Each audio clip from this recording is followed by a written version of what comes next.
அனைத்துலக தரத்திலான 10 புதிய டீசல் ரேபிட் பேருந்துகள் இன்று அதிகாரப்பூர்வமாக சேவையை தொடங்கின.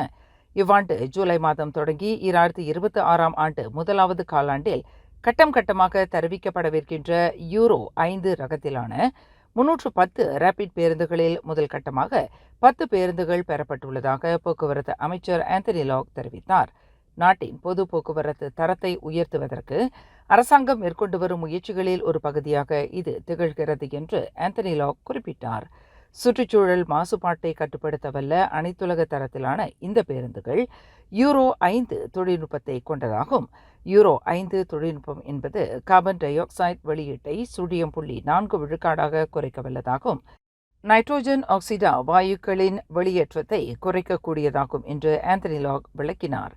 இன்று பத்துகேவ்ஸில் உள்ள ரேபிட் பேருந்து வளாக டிப்போவில் புதிய ரக டீசல் ரேபிட் பேருந்துகளின் சேவையை அதிகாரப்பூர்வமாக தொடக்கி வைத்து செய்தியாளர்களிடம் பேசுகையில் ஆந்தனி லாக் மேற்கண்டவாறு கூறினார்.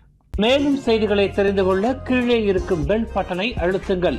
உங்கள் மகிழ்ச்சியை வெளிப்படுத்த லைக் மற்றும் ஷேர் செய்யுங்கள். தொடர்ந்து திசைகளோடு இணைந்திருக்க சப்ஸ்கிரைப் செய்யுங்கள்.